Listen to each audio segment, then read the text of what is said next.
ओम जय श्री हरि विष्णु जय माता रानी। दोस्तों, अपने अपने चैनल ज्योतिष ग्रंथ गंगा में आपका बहुत बहुत स्वागत है। माँ भगवती दुर्गा की कृपा आप और आपके पूरे परिवार पर सदा सर्वदा बनी रहे। दोस्तों, हर साल आषाढ़ मास के शुक्ल पक्ष की एकादशी को देवशैनी एकादशी का व्रत रखा जाता है।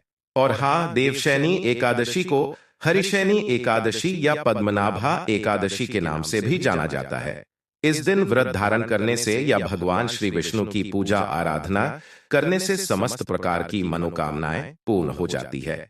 और शास्त्रों के अनुसार देवशैनी एकादशी के दिन जो भी हम व्रत धारण करते हैं या पूजा पाठ करते हैं, मंत्रों का जप करते हैं, किसी को दान देते हैं, मतलब कोई भी धार्मिक कार्य आज के दिन अगर आप करते हैं तो उसका फल अक्षय हो जाता है। तो आज के दिन किए गए कार्यों का अक्षय फल हमें प्राप्त होता है। अक्षय पुण्य की प्राप्ति होती है, इसलिए आज के दिन व्रत धारण अवश्य करना चाहिए। और मान लीजिए कि आप व्रत नहीं कर पाते हैं तो भी आज के दिन विधि विधान से भगवान श्री विष्णु की पूजा आराधना कीजिए, मंत्रों का जप कीजिए, भोजन अपना सात्विक रखिए, मतलब बिल्कुल भी लहसुन प्याज आप मत खाइए आज के दिन, और चावल का त्याग कर दीजिए। तो अगर आप व्रत नहीं भी करते हैं और इस प्रकार से सात्विक आचार विचार और व्यवहार रखते हैं तो भी आपको आपके किए गए जो पुण्य फल होते हैं वो प्राप्त होते हैं अक्षय रूप से। तो आज के वीडियो में मैं आपसे बात करने वाला हूं कि हरिशैनी एकादशी साल 2025 में कब है, एकादशी की तिथि कब प्रारंभ हो रही है, कब समाप्त हो रही है, व्रत आपको कब धारण करना है, और पारण का यानी कि व्रत खोलने का शुभ मुहूर्त क्या है, द्वादशी तिथि कब प्रारंभ होगी, कब समाप्त होगी, हरि बासर की समाप्ति का समय क्या होगा, और आज के दिन यानी कि देवशैनी एकादशी के दिन किस प्रकार से भगवान श्री विष्णु की पूजा आराधना करनी चाहिए और कौन सा उपाय करना चाहिए, कौन सी वस्तुएं भगवान को अर्पित करें जिससे कि इस व्रत का या पूजा पाठ का संपूर्ण फल आपको प्राप्त हो, और जिस भी मनोकामना से आप व्रत धारण कर रहे हैं या बिना व्रत की ये भी पूजा आराधना कर रहे हैं, आपकी वो मनोकामना पूर्ण हो, इसके लिए आज विशेष क्या करना चाहिए। तो संपूर्ण जानकारी देवशैनी एकादशी व्रत से संबंधित आपको आज के वीडियो में मैं शेयर करने वाला हूं। तो आज की वीडियो बहुत महत्वपूर्ण है, पूरा जरूर देखिए, और अच्छी लगे वीडियो अगर आपको तो वीडियो को लाइक जरूर किया कीजिए, क्योंकि आपकी लाइक आपके कमेंट्स मेरे लिए बहुत महत्वपूर्ण होते हैं। यही एकमात्र जरिया है जिनसे मुझे पता चलता है कि आपको यह वीडियो अच्छी लगती है और आपके लिए ये वीडियो उपयोगी है।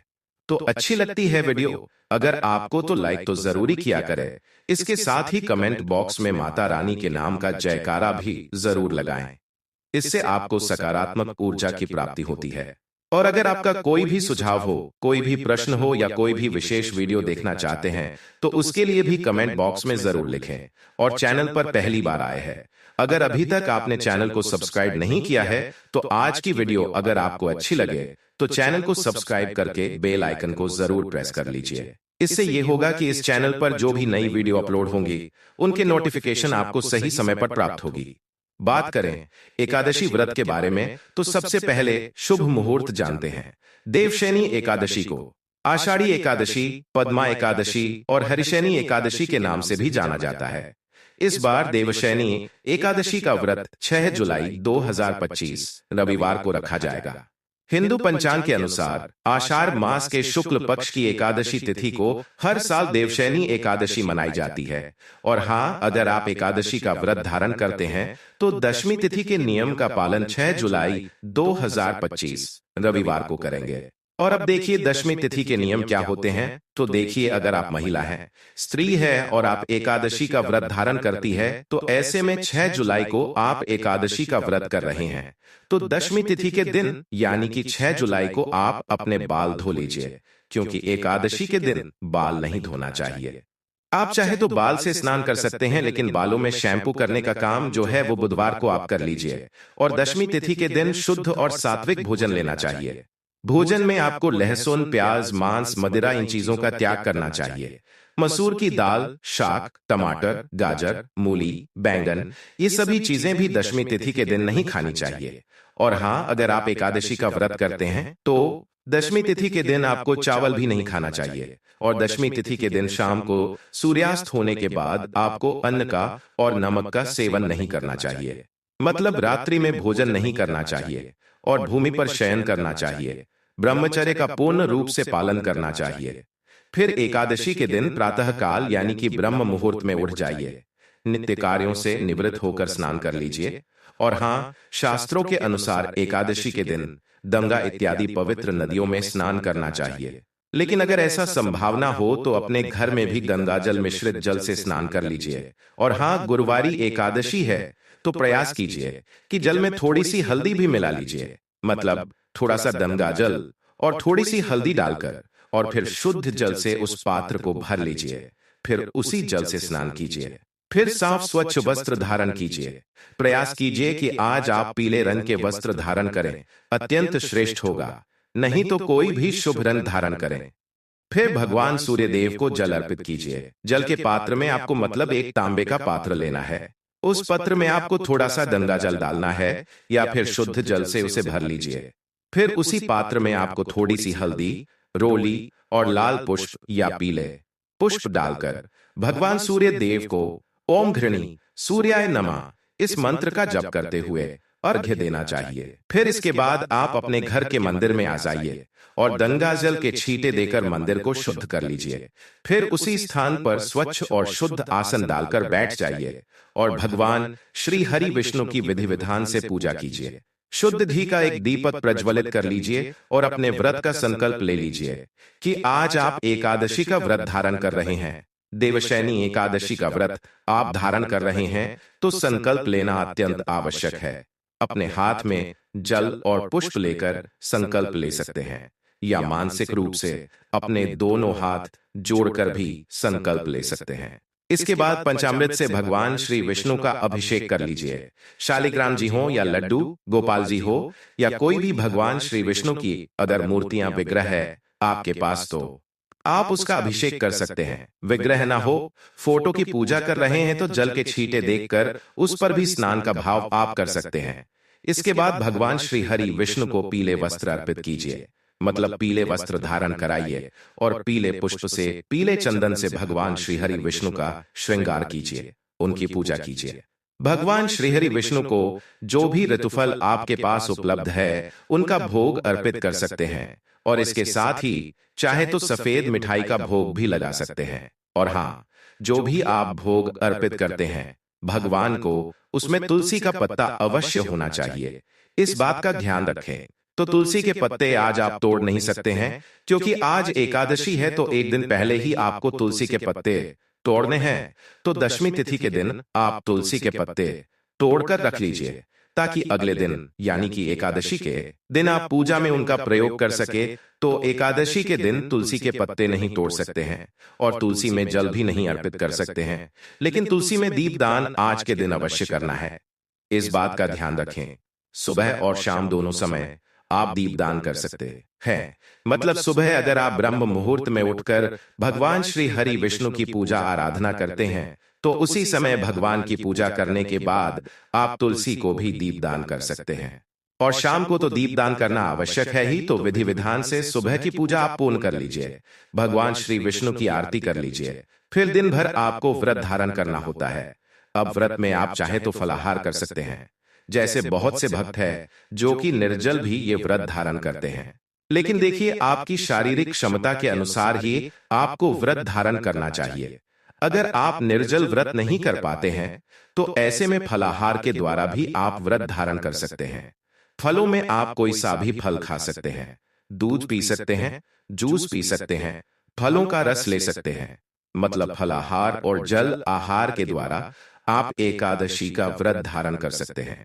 दिन भर भगवान श्री विष्णु के नाम का मंत्र का स्मरण मन ही मन करते रहिए। सुबह के समय भी आप मंत्रों का जाप कर सकते हैं।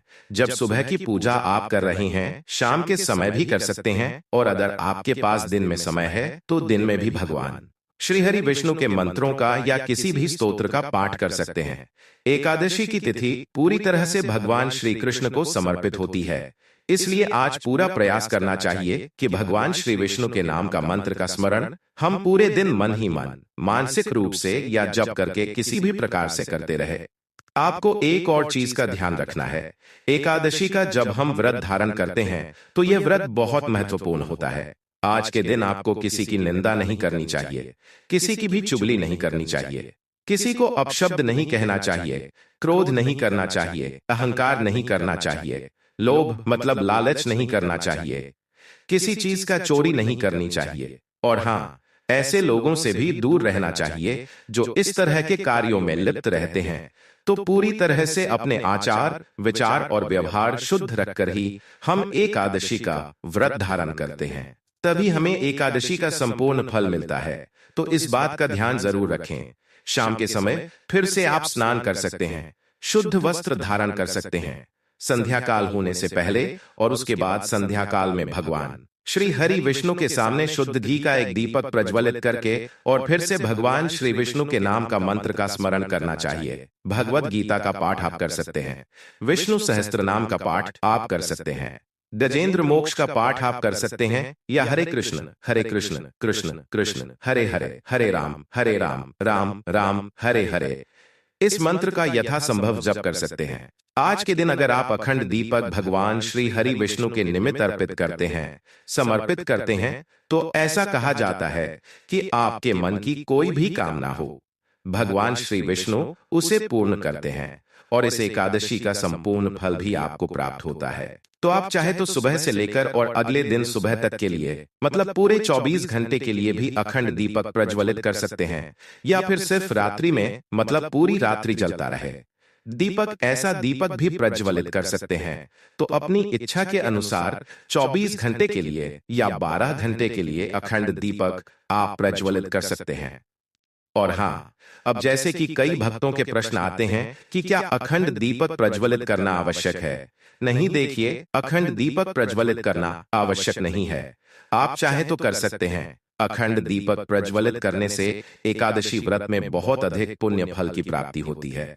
तो अगर आप अखंड दीपक का ध्यान रख पाते हैं, तब ऐसे में आप चाहे तो अखंड दीपक प्रज्वलित कर सकते हैं। और एकादशी की रात्रि में जागरण करने का विधान है, मतलब पूरी रात्रि जागकर भगवान श्री विष्णु के नाम का मंत्र का स्मरण करना चाहिए, भजन कीर्तन करना चाहिए। तो अगर आप पूरी रात्रि नहीं भी जाग पाते हैं, तो जितना समय आपसे संभव हो उतने समय तक जागकर भगवान श्री विष्णु के नाम का मंत्र का स्मरण कीजिए, उनसे प्रार्थना कीजिए, पाठ कीजिए, नाम जप कीजिए, जो भी आपसे बन पड़े। जब तक आप जाग सकते हैं तब तक जरूर जागना चाहिए। और हाँ, एकादशी व्रत का पारण द्वादशी तिथि में किया जाता है। तो द्वादशी तिथि के दिन, यानी कि अगले दिन सुबह जल्दी उठ जाए, स्नान इत्यादि करके साफ स्वच्छ वस्त्र धारण करके भगवान श्री विष्णु की विधि विधान से पूजा कर लीजिए। और इसके साथ ही सूर्य देव को जल अवश्य अर्पित करना है। और हाँ, द्वादशी तिथि के दिन तुलसी में भी जल अर्पित करना है, क्योंकि एकादशी के दिन ऐसी मान्यता होती है कि तुलसी निर्जला व्रत धारण करती है। भगवान श्री विष्णु के लिए इसलिए एकादशी के दिन तुलसी में जल नहीं देते, लेकिन द्वादशी तिथि के दिन तुलसी में जल अवश्य देना चाहिए। इसके बाद शुभ मुहूर्त में आप अपना व्रत खोल सकते हैं।